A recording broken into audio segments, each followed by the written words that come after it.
is live breaking news, special edition Hannity, Iranian aggression across the globe. Today, the president blamed the escalating tensions in Iran, in part on the outrageous deal that Biden-Obama made with the rogue state, probably the dumbest foreign policy decision in the history of mankind. Take a look. We're going to be speaking with the UK, and this only goes to show what I'm saying about Iran. Trouble, nothing but trouble. And remember this, the agreement, the ridiculous agreement made by President Obama expires in a very short period of time. It was a short-term agreement. That was a ridiculous agreement. And it goes to show you I was right about Iran. And let's see what happens. Also today, the president confirms Senator Rand Paul will be assisting in negotiations with Iran. I don't know if I agree with Rand Paul on this one. With reaction to this dangerous unfolding situation, President Trump's attorney, former New York City Mayor Rudy Giuliani, I want to say this delicately because I have sources that I know are sources you know well. And I know you have been told what I have been told. We know exactly which nuclear sites are the most dangerous, and we know the plans have been long drawn up to take them out. And I have been told, and I think you've been told, Mr. Mayor, and feel free to go as far as you want to go with this, that it is beyond doable, and it will happen if this continues. Well, I have the benefit of having been in Albania for 4 days at a conference in which we had 50 nations represented, significant numbers of our military, including several general officers, a 4-star general, two 4-star generals. And I think the colonel was saying, could we effectively take them out 100%? And maybe we would need nuclear weapons for that. But the point is, we could set them back 5 or 10 years. I'd be happy with that. If we could make it impossible for them to develop nuclear weapons in the next 5 to 10 years, I'm convinced there'll be regime change there. I mean, it could happen this year or next year. The other thing that's underestimated, and I saw significant video evidence of this, and I have a couple of interviews I want to show you. The protests in Iran are very significant. By the way, that's very significant. I saw the video evidence of thousands of people in the street, and it's gone beyond just political protests. Taxi drivers, all the teachers in Iran went on strike, and they're carrying posters, down with the Ayatollah. That's in risk of their lives. Down with Rouhani.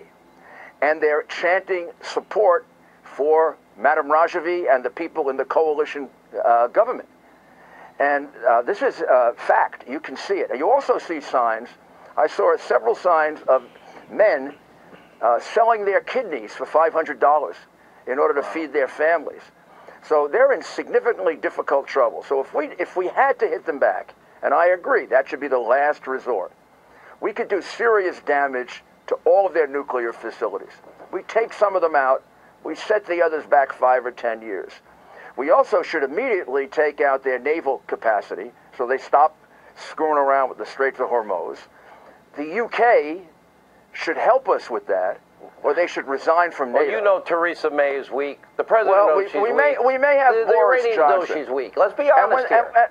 And when the colonel said before, we've got to get allies, well, good luck getting France and Germany. I mean, they're doing business with Iran. Now, remember, Iran regime has been in power for 40 years. They have committed hundreds of thousands of crimes against humanity, slaughtering people in the street. I have seen pictures of 120,000 of those people. I have a book at home that has 20,000 of them, all listed and completely authoritative. I also can tell you that in 1988 they killed 30,000 people in 2 months, and since Rouhani has been in office, they've killed almost twice as many people as Ahmadinejad did. So this man is another murderer, a mass murderer.